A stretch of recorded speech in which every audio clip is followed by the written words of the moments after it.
chasing coins. Because it's a beautiful day.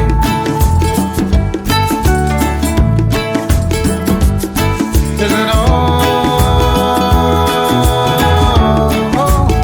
So come on, let's play.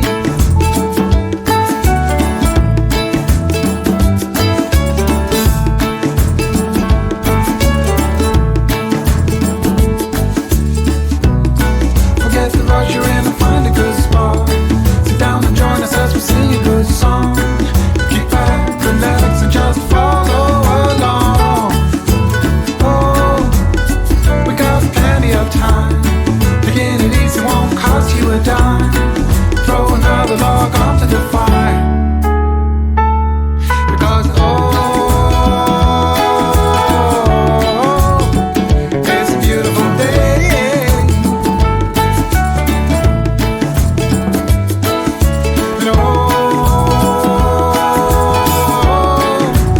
And come on, let's play.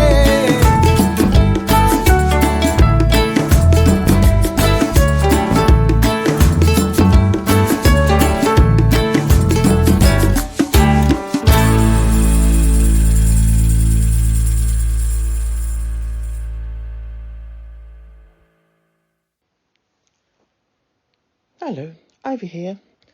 This week's podcast is entitled The Royal Hunger Games 2024, Episode 119. Introduction. In this podcast, we revisit and update the Royal Hunger Games that we first took a look at, a brief look at the games in 2021. Which was developing into a regular practice of behaviour and has now become accepted protocol. All the factions still take part, representing their particular House of Windsor, but with each passing year, the sequels have taken on a formulaic approach to conducting business, and it appears that the franchise may be drawing to a close. The reason for this is that there are really only two main teams, with a variety of stakeholder teams still present, but by way of trying to ensure that each group survives, they are opting to give support to one of the two larger teams left standing. One small new team emerged throughout the three sequels of the games, and have been innovative in the way that they plan to grow and build strength and expertise.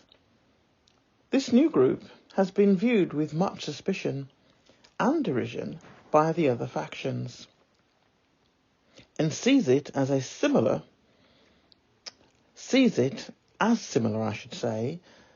to being traitorous to the Hunger Games. There is suspicion about this new faction having independent thought and ways of doing things, which, if successful, could weaken the very foundations of the metropolis of the monarchy. There is an element of different thoughts on how to lead the royalist army, and how to be strong in this fast-growing dystopian environment. The two main palace factions initially thought the small new emerging group would fail within their first year of formation, but the last 3 years has shown them growing stronger, and global audiences are taking notice. Whoever wins the battle of strength between the two palaces will have that new global team to think about. But for now, there needs to be a leading force in the group of palaces. So the battle is an internal one for now. But they have yet to see their structure is inherently weak, and that trouble lies ahead. Welcome to the Royal Hunger Games. The teams are ready for another year of searching for, and then finding, and then hunting down those responsible for having strategic and workforce plans for their team's source. Sometimes their findings can be used for bartering purposes, which enable them to have access to better quality food on the table, and to hopefully give them a reasonable lifestyle. It also has hidden tools to control the newbies and ensure that they never outshine any of the main leaders and their teams. Things have become a little austere for some of the groups since their major income generator decided to improve their lifespan by relocating to another continent. The previous users of the services treated them badly and took them for granted, expected all food sources to be free and on demand, without any thought or consideration of changing business needs, and possibly consideration to an increase of the actual workforce. The customers continued to want more for less, and had no regard to the impact of their demands on the provider of the said food sources. By using the main themes of the books and the film franchise of the Hunger Games, I hope to make you smile a little, whilst at the same time recognising the failing society which is growing here on Skull Island, otherwise known as Shutter Island, and officially known as the country that has sewage-filled waterways and elements of the population having to choose whether or not to heat their homes or buy food for their families. They are unable to afford both in too many cases. Just like the books and the film franchise, the ruling classes keep their transgressions hidden by a series of distraction. It is a place built on class divisions. In my opinion, all the various categories I am using as examples in this podcast reflect those divisions, and each one is fighting for relevance, and if necessary, will destroy anyone who gets in the way, and is perceived to be changing a way of life that has existed for as long as they can remember. Let me introduce the players in each category. 1. The British royal family. Monarchy. Activity type: unknown, but similar to grifters. Right-wing figurehead family. 2. Media barons. Raw reporters, rota, TV media. Included in this category, activity type: propaganda team for the British royal family, also right-wing. 3. Aristocracy. Activity: unknown, but appears like a faux society and gene pool for the British royal family, right-wing. 4. National government. Activity: to ensure that the above groups all continue to exist, and to try and replicate the Hunger Games approach on the rest of the world, where a few countries have grouped together for access to shared markets in a similar style, in some ways, to the UK in its isolationist approach beyond its borders. It is not working out quite as much or in the way the UK would have liked. Having withdrawn all its toys from the groups who want to play by the consensus approach, The country is beginning to be a little worse for wear at the moment. No matter, one of the distraction topics to get all the above groups talking is to focus on the one centre of worker bees in the country, who have started to exercise independent thought in recent years and to provide their services and products on a global stage, whilst retaining their mental health, and have the freedom to expand their workforce for the greater good and to provide universal service on a global scale, without increasing risk to their health and safety. On the 8th of January 2020, this Centre of Excellence declared its aims and objectives, and by the end of March 2020, they set up a new office on another continent. It is doing very well and has secured a number of lucrative contracts in the first year. Meanwhile, back on Skull Island, the various groups have become apoplectic. As a result, a new group has emerged. Enter the final group on this list. 5. The keyboard warriors. Now including bots based in a number of locations around the world, and to date, taxpayer funds, described as something else, is paying to hire people and bots to target certain accounts online with a daily bombardment of hate. Hate for hire is now a business term by these paid organisations, as well as UK media, printed and televised. Activity? To spend 23.5 hours every day searching for things they can blame the global entrepreneurs for, to invent new theories about their lifestyle and whether or not they are actually human. At the same time, they pretend to show allegiance to the British royal family. But the reality is, any Caucasian figurehead family would be expressed as their ideal, without actually doing anything tangible to prolong their existence or the number of charities which on paper are linked to the British royal family in some way.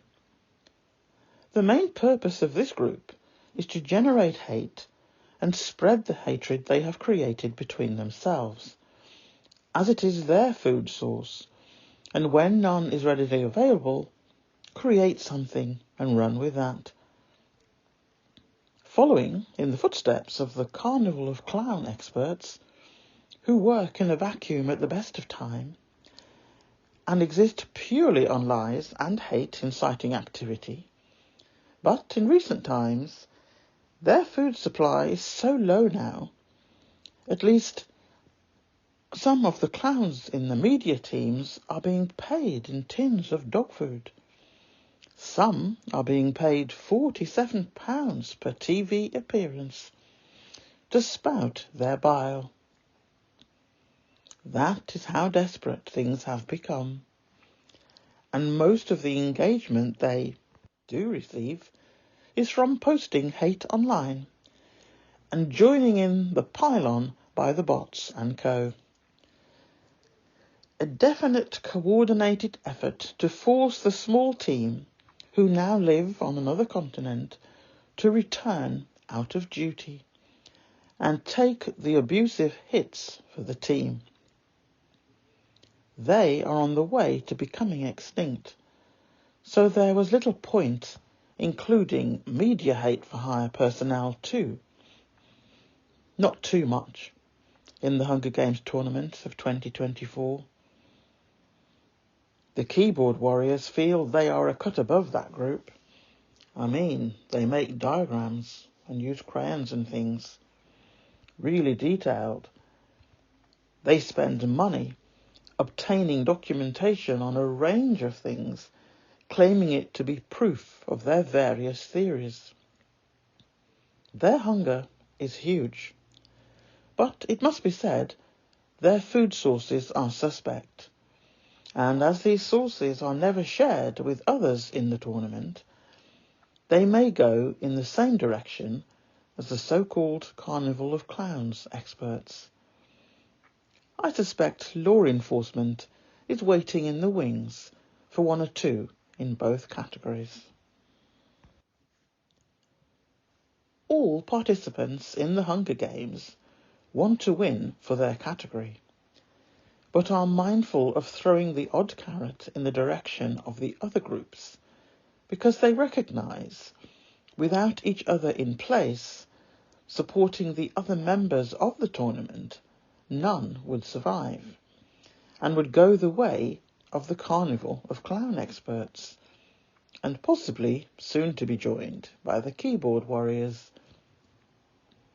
The tournament is only considered special if the nation's cameras are present, and naturally the news editions every day tell everyone how wonderful they are, and how wicked it is for the other group to get up and leave them in the lurch, and set up shop on another continent. Every day there are multiple articles written and reported on by everyone in the tournament, in the hope that it generates enough income to put food on their tables the following week. The fly in their ointment is that the international media are present too, and after watching the antics that go on in this tournament over the last 5 years, and to see the casualties along the way, they report accurately on the hunger of these people and their groups. The lack of vision as the nation sinks further near the oblivion drainage system is sad to see. But the international media focus on the universal service being provided elsewhere and report on those activities. Everyone is more than well fed. No one is hungry. Skull Island still believe that they are on the right path and feel justified that their isolationist approach is the correct way to move forward, and everyone else is wrong. They profess to dislike the taste of the Sussex chew toys, for that is what they were to these groups, but yet insist on reporting on and trying to copy the look of the Sussexes without having the depth, or the knowledge, or the skill set to produce the end products. The PR that they give the Sussexes every day by showing their hateful mindset about everything that they do is becoming old news now, and is providing less food on the table for them. Extinction or judicial action awaits in the wings. Not playing by the rules. It has come to light that the last monarch lobbied for a change in the law to hide private wealth, secured exemptions using transparency law. This figurehead family secured a wide range of public-funded grants, seemingly with ease, despite having great wealth on a number of publicly available account categories. The UK public are not that fortunate. Members of the public have to provide minute details, equivalent to how rusty your knife and fork is due to lack of use, and any food shopping considered by the authorities to be a luxury item, etc. Some people have to undergo tests to see if they can walk a few metres, just to determine whether or not a claimant is disabled enough to garner extra funding. Yet here we are, with a family who is one of the wealthiest families in the world, receiving public assistance, and much of their personal wealth is not made public, and 2 of the large publicly funded accounts They are not charged tax. The monarch makes voluntary contributions, which is very handy indeed. In my mind, this family is not hungry for anything else but power and self-preservation. And by protecting all the other groups I have mentioned, their future remains more secure. The day will come when the general public of the UK will have the opportunity to vote on whether or not the country needs a monarchy. I do not think it will take many votes for the monarchy to be regarded as an out-of-date emblem. It is a mystery to me why UK media are reporting on the fact that the British royal family have lost so much income due to COVID, as if they are trying to soften the blow when the government decides to give out more money again. It is a fact that the sovereign grant never decreases year on year. It either remains the same or it increases. Any increases are based on the previous 2 years' income generated. Strange how COVID has not been officially recognised, or at least it wasn't until March 2020, when lockdowns began. But the conversations and any sort of narration that you see in any of these financial reports around that time was interspersed with so-called financial difficulties being experienced by the family due to COVID. I am at a loss to see how less visitors to various royal properties and many staff laid off as a result has caused the British royal family any hardship. They have done less public engagements as a result, so transport costs and associated costs attached to these visits to various parts of the UK and abroad should have been less too. Venues have not had high numbers of staff present, so their costs would have been reduced too, alongside the fall in income. Speaking of transport costs, it used to be such that any travel costs, i.e. journey, below £15,000 was never required to be included in the official accounts. In my opinion, accounts that can be interpreted in a number of ways and no measurable target or objectives, so figures in themselves are pretty much meaningless.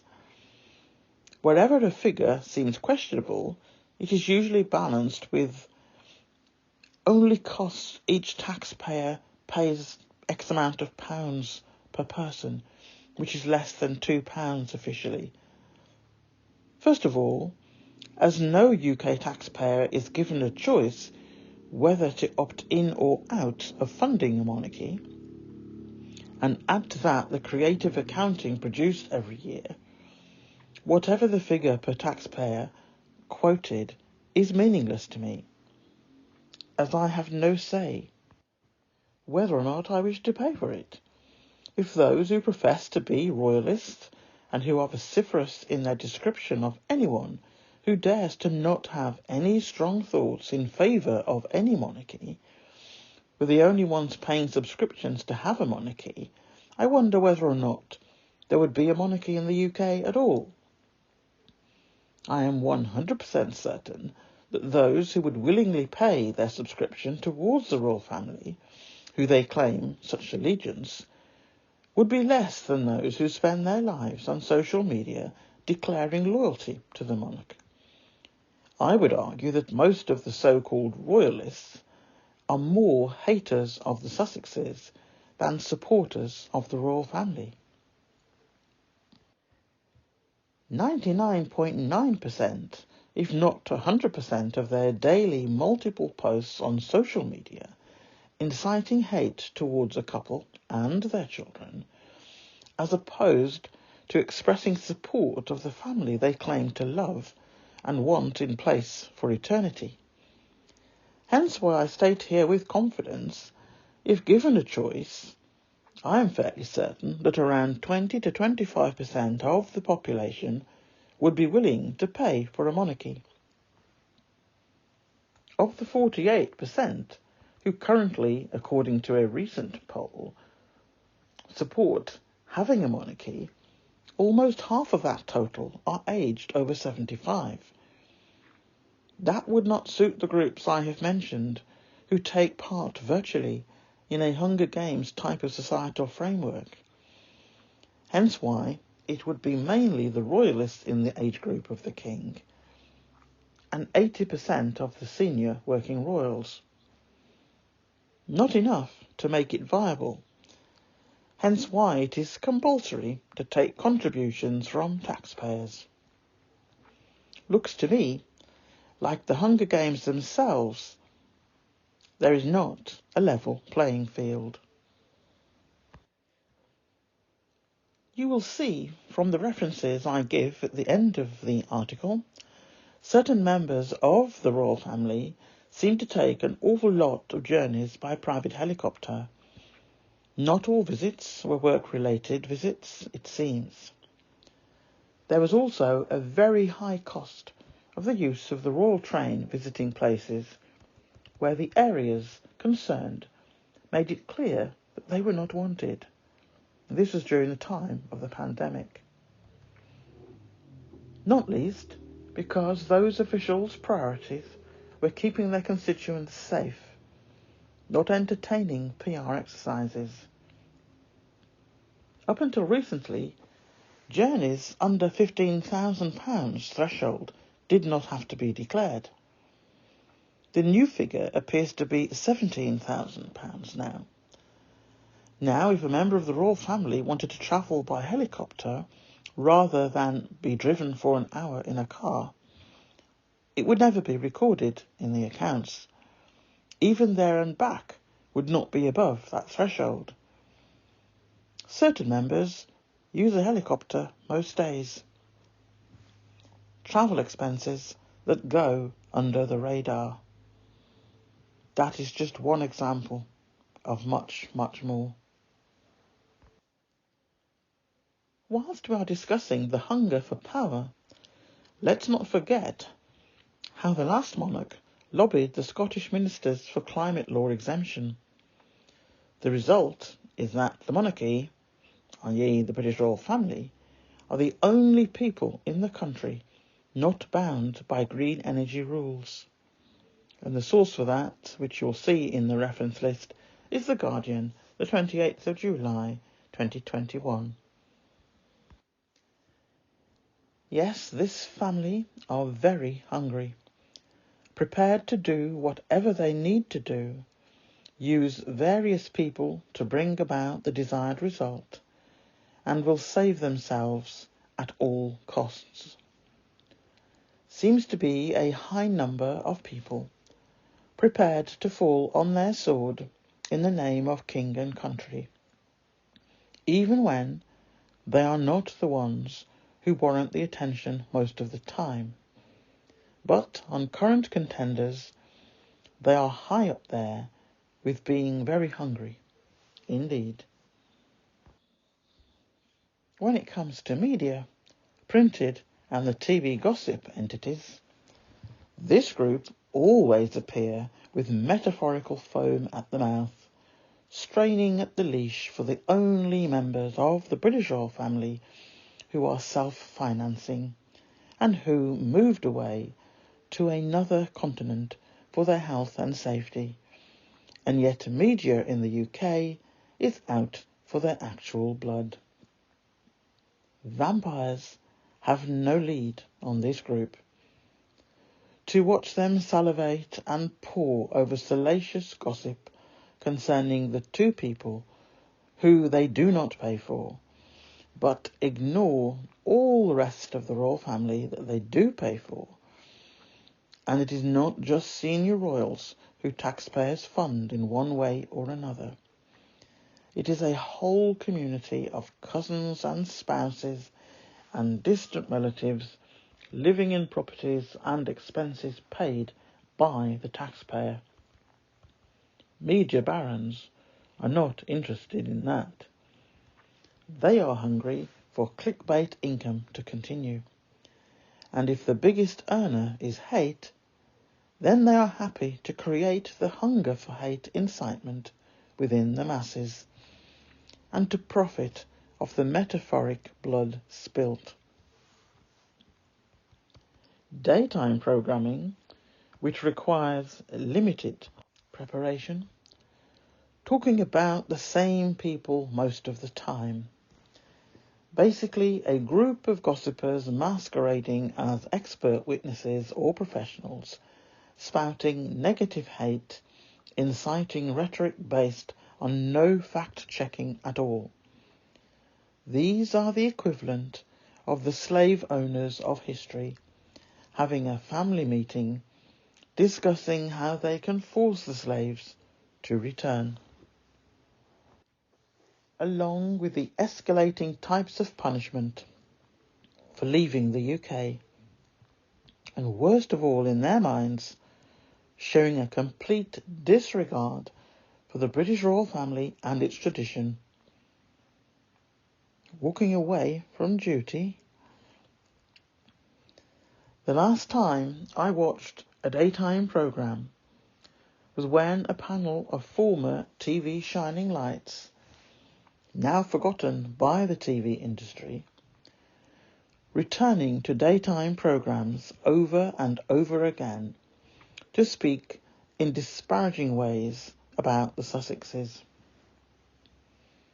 I will never forget how one of them stated something and all the others agreed. The statement that left that one panel member's mouth was to say that they owned Meghan's womb, and they had every right to demand a photo session on the steps of the Lindo wing. This was referring to the birth of Archie. The sense of entitlement and blatant statements about owning was a direct link to master and slave mentality. This category is a baying mob, tied up with the herd mentality I've spoken about in previous podcasts, and moving fast up the 7 stages of hate model that we've also discussed on several podcasts, and equally the 5-stage model of prejudice and discrimination, both mentioned in podcasts in the past and recently when we looked again at herd mentality. And the dangerous stages of hate and how it can progress to the removal of their target of hate completely. This group is very hungry. The printed media group are the conduit between the British royal family wishes and the start of the implementation into practice crew. The TV networks then run with it and believe themselves to be protected by freedom of speech. They are wrong. The day will come when many in the media will be confronted with notice of legal actions to be made against them as individuals. The same applies to the royal reporters, who equally believe that they are protected. The chances of the British royal family or media barons being taken to court is unlikely. Not impossible, but unlikely in most cases. Those that work hard to increase the bounty on the heads of the Sussexes, aka the new global team on the block, receiving rave reviews for their work, are not protected by any law. The chatting over the garden fence style of dialogue does not protect them from the law. Time is running out for far more individuals than the general population realises. Just because the UK government uses some of the same phrases that these various groups use does not mean that they are safe. International law is there for a reason. running total in the Hunger Games is as follows so far. Group 1. The royal family are very hungry, but use others to find and collect their food. Their hunger builds from their hatred of any prospect of a change in their fortunes, but they send others out to collect the food. Others being those in Group 2. Part of that group use the rhetoric in their written words to stoke the fires of hate and hide behind the nuance of words, but the undertones are there. And increasingly it is no longer undertones, but blatant. The TV crew, who find themselves having money flow into their bank accounts again, continue to be hateful because they have found it pays. What they do not seem to realise is that when the law catches up with them, they will be reminded that they are regarded as self-employed, for tax purposes in many cases, and as such, they need to be able to stand up and be counted for their behaviour and wording when asked under oath in the future. Group 3, the aristocrats. They are hungry, but they don't eat very much. And what they do eat, they neither go out to buy it or cook it. They have people for that kind of thing, don't you know?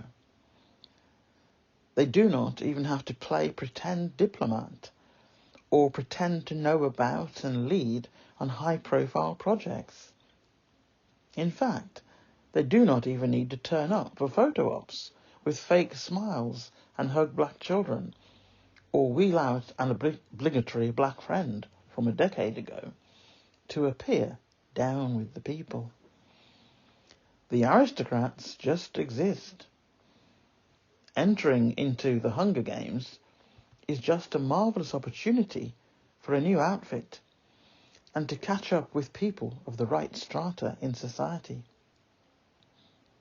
The purpose is never about the food on offer, but in the business networking that can be made.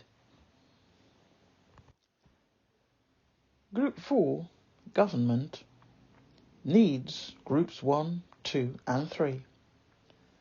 The hunger is there, but not voracious.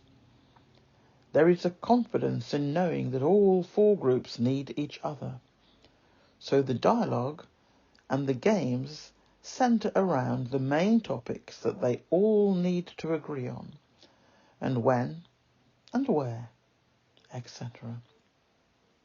The rest of it is just showboating. None of the top 4 groups can manage without watching the backs of the others. Group 1, the royal family, is the most hungry, and in fact is the weakest link, because it needs all of the other 3 to stay in place. Group 2, the media barons, will be safer than the rest of their group, and over time, when things get really hot, journalists are expendable. Unless the owners of news corporations know more about their journalists than the journos know about the owners. In practice, owners of news corporations last a lot longer than any journalist, something many of the raw reporters seem to forget. At the moment, there is a lot of activity of deleting or amending articles online from recent years. One day, possibly in a courtroom, some of them are going to be confronted with a few of the articles that they put together, and subsequently, some years later, believe that they have been erased from memory. They are so out of touch with technology. As the saying goes, They're going to learn soon. Group 5. The keyboard warriors are becoming very hungry. Or rather, they are becoming greedy. Hatred drives them. But hatred and its production in its many forms online is very lucrative for people who most of which never earned that kind of money before. Some of the accounts on social media are truly horrifying. I make myself believe that the powers that be know of their existence and have been collecting data. The people that exist in this online world of hate groups feed off each other, grow with each other, and in some cases grow into what they believe to be leadership roles, which in turn give them even more of a status and feeds the hate machinery which runs through these structures. Over time, as explained in my podcast about herd mentality, some of these groups go on to commit serious hate crimes. After 5 years of this hair-baiting, or either Sussexes, some are moving towards the higher stages of the models I mentioned earlier. Further details of such groups and the models of hate groups are in articles I have mentioned previously, and also listed on many research teams shown discussing the dangers. The FBI use a range of academic models in their toolkit of assessing dangers, including the ones mentioned in podcasts and articles. In regards to Group 5, the keyboard warriors, to be very hungry, but they are like people serving in the forces. These are the frontline troops, and therefore there are more of them, and as such, most of these will be targeted first and dealt with under the law. Their level of hate has grown from the group mentality and dynamics. The Sussexes are not seen as people, just a target for hate, and all people and organisations who they believe, like the Sussexes, will feature in their heads as targets of hate, with a view to changing their mind regarding working with the main targets of hate. This group of people are led by hatred. These are the ones who pay money for intel on their targets, in the hope that they will use investigative methods that all other country laws enforcements have never come across before, or understand it like these keyboard warriors. It is this sense and type of reasoning that makes them dangerous and makes them likely candidates to work their way up the hate models we have discussed in the past. One by one, they will be found out, and each one will use their Karen or Ken type tears to explain away their activity. Just watch and see it all play out. Group 1, the royal family, just want to stay in power. Grifters through and through. They just spout phrases and topics that their pals in the other 3 groups have decided are the buzzwords for that particular year. But none of Group 1 have any understanding of such matters and have no clue or interest to learn about said topic. So never in a million years could they lead on anything. They look down on the people of the UK. They have laws changed to suit them. They enjoy and want to continue to discriminate in peace. They can enter all manner of unsavoury characters, some of whom are members of the royal family, and still do, and it appears lawmakers turn a blind eye to the victims. They have no shortage of anything during this pandemic that we have known since 2020, and others which may be lurking in the background but have yet to be admitted formally that they exist. And they don't even need to use their own funds to live, whilst many in the UK are financially worse off due to austerity measures, and now leaving the EU and all that does come with that decision does not affect the British royal family. They still travelled abroad when others could not. They still can ignore the laws that govern the topics that they preach to the rest of us about, but ignore it in their private lives. We all know the topics. Royalists always like to talk about duty and how Prince Harry should be stripped of everything because he did not adhere to duty, etc., etc. I can think of more than one example from the Carnival of Clown experts who have difficult relationships with their family members, including a parent or both. I note none of them had a problem leaving home and starting families elsewhere. For those who may have a parent living with them now, the difference is they had choices. Children born into the British royal family do not have a choice, so the talk of duty is nonsense. They were not conscripted, kicking and screaming into the family.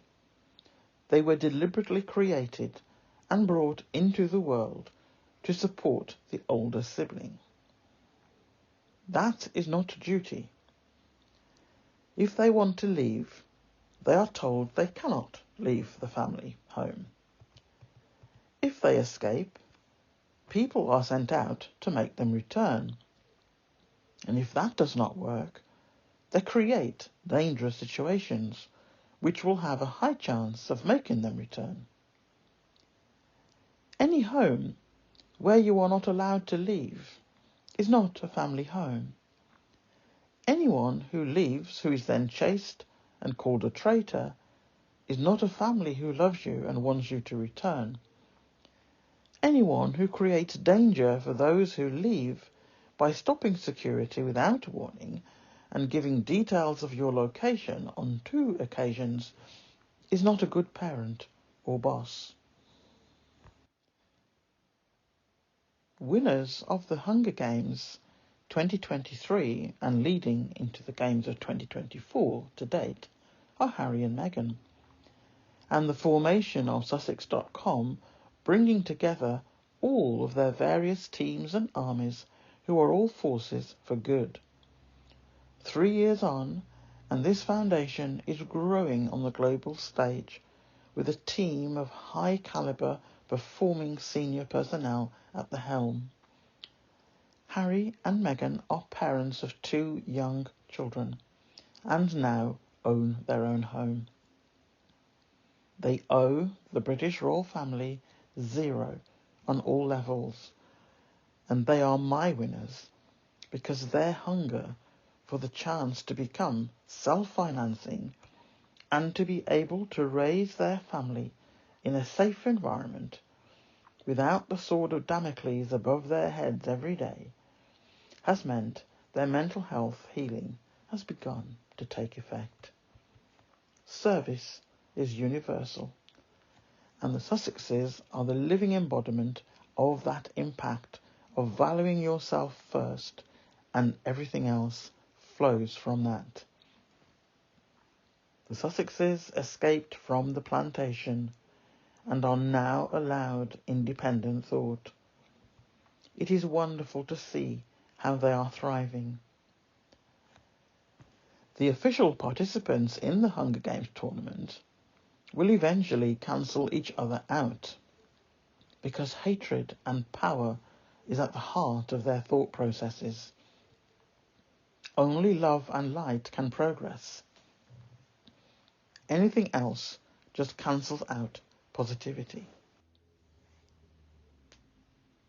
Hereditary monarchies, by its very design, pit sibling against sibling. The regime for the children born after the firstborn are told from an early age that they are less than the firstborn, and that they are not allowed to shine brighter, or do anything better, or be more popular than the monarch and the next in line. The children are told they cannot have hopes and aspirations unless any activity associated with those thoughts are approved by the monarch. If at any point they are deemed to be becoming too successful, then they must be brought to an end. They can never leave. They don't have keys to property. They do not have a bank account. They do not have credit cards. They do not carry cash. They have no identity outside of that family. Driving licenses are kept in Royal HR. All telephone calls into the palaces are monitored, and all details of those calls are erased at the end of each day. Bringing children into the world by a formulaic process into this environment would be considered cult behaviour and child abuse anywhere outside the gilded gates. The fact that you can never leave the plantation behind gilded gates is quite telling. The internal games that go on within such an environment is like a 2024 version of the Hunger Games, and it is very much a dystopian society, but one which is more like societies that existed 1,000 years ago.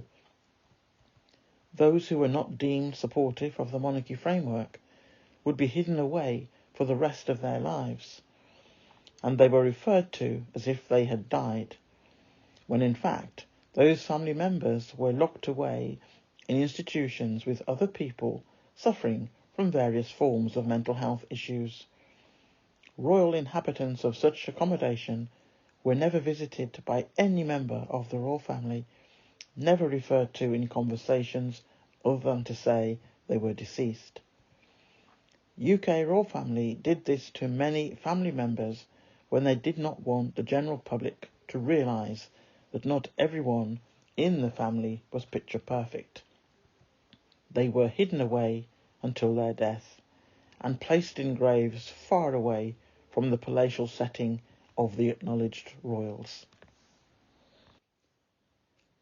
How many of the haters out there who continuously refer to Prince Harry as a traitor merely because he took his wife and family away from a dangerous environment where the level of abuse was off the scale and led to suicidal ideations while Sussexes were expecting their first baby?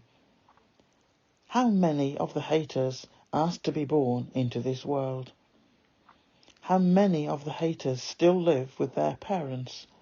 And if they wanted to leave and move to a home of their own, would there be any objections by the rest of the family? How many of the haters were born in one place and have subsequently moved several hours away?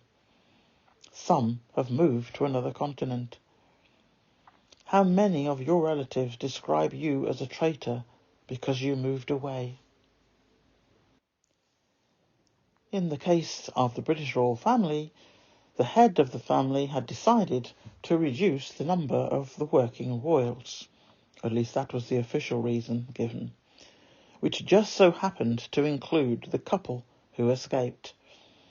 The couple had offered to work half in and half out, and were prepared to do royal duties for free.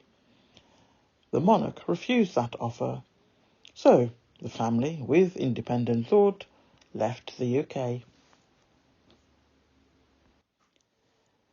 The tabloids were given instructions by the monarch to spend the next 12 months trying to destroy or devalue any organisation that the Sussexes had joined forces with to work on various projects.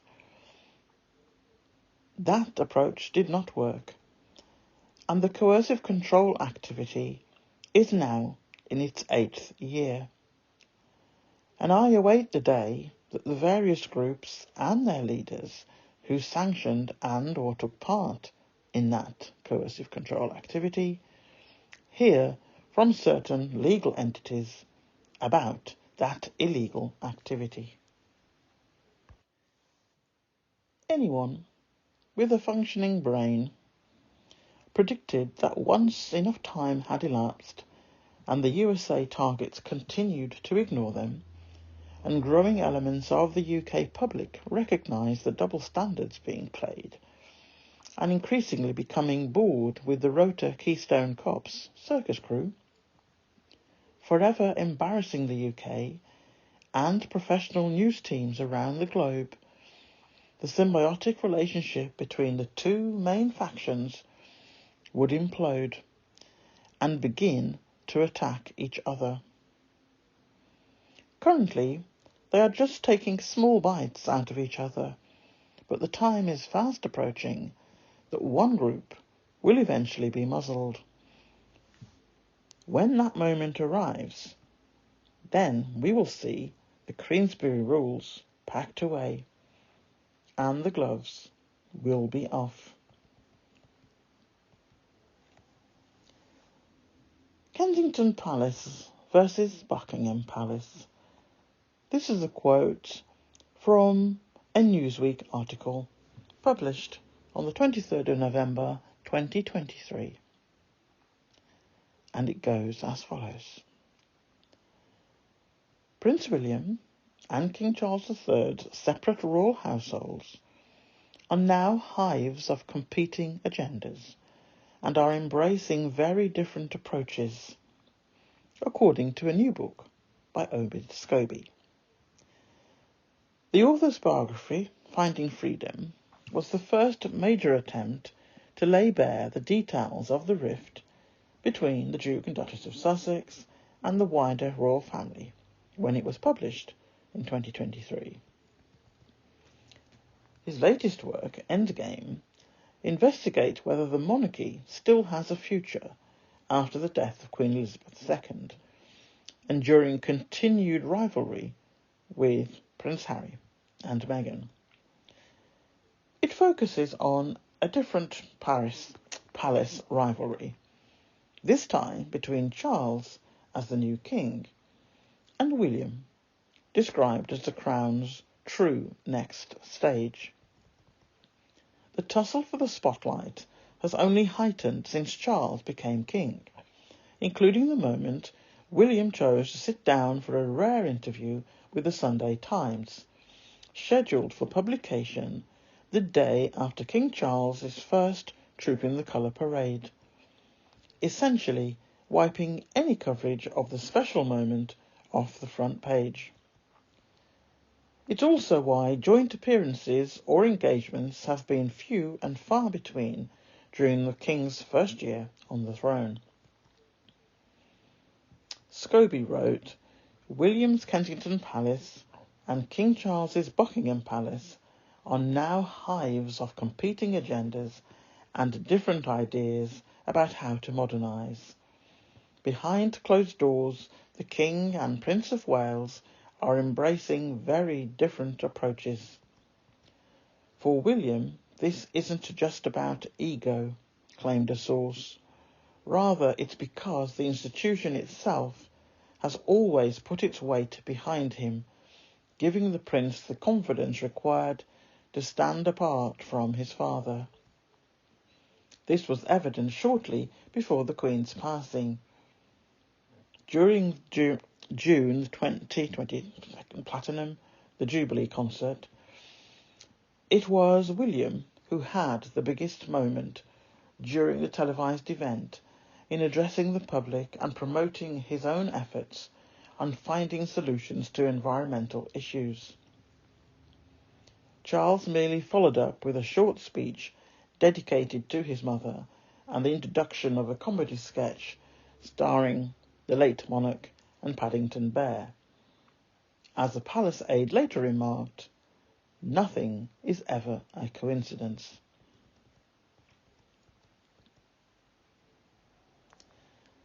Conclusion to the rules of engagement. To bring this podcast to a close, I'd like to repeat a few lines about each of the main players in this game that they enjoy playing, confident that no one can intervene and achieve change. Anyone who tries to introduce change will be destroyed in one way or another. I believe that they are wrong, and whilst it may take a few decades to bring us back to where we were almost 2 decades ago, change is going to come.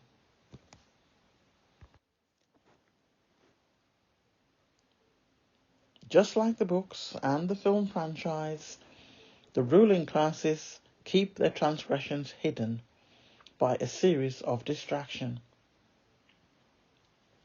It is a place built on class divisions.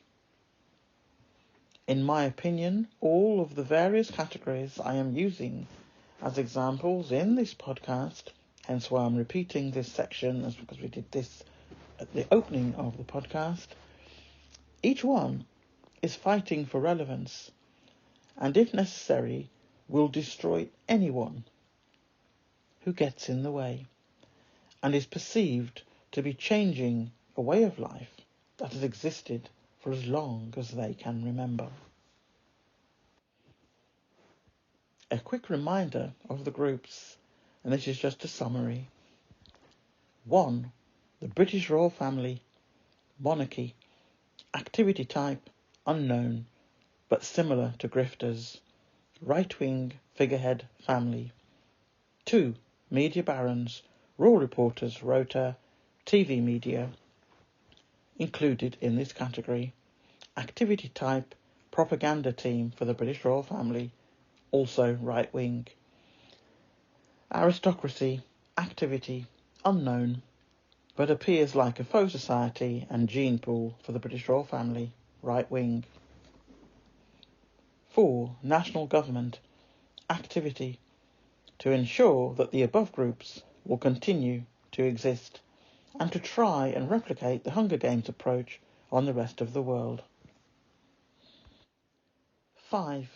Keyboard warriors, now including bots, based in a number of locations around the world, and to date, taxpayer funds, described as something else, is paying to hire people and bots to target certain accounts online with a daily bombardment of hate. Hate for hire is now a business term by these organisations as well as UK media, printed and televised. And to bring this podcast to a close, that's a reminder of the players in the UK and the non-taxpayer funded people who have a completely different set of rules to live by, and they only want to do good work. They live and breathe the phrase, service is universal. That group have removed themselves from the Hunger Games. Ultimately, love will prevail. The mission continues. And so, we end this week's podcast. Hope you found that interesting, a little reminder of all the various parts, the moving parts, and their little war games that they are playing between and against each other. Thankfully, Harry and Meghan are out of it now. One day, the UK will actually accept that decision. So, I look forward, as usual, to your comments and your views, post-podcast, and the article on Monday will contain more details than I was able to go through today. It's quite a fairly long list compared to recent weeks of reference sources, but that's because many of them referred to publications, mainly tabloids, of reports that you may wish to have a link to look up in the future. Some of them may well have been erased by now, but if you find that's the case, then you can let me know, because we have copies of them, I should say. Between the squad, we've got copies of everything that they produced and when. So, it's goodbye from me for this week. Bye from Ivy. Bye.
I believe in those things. I believe in those things.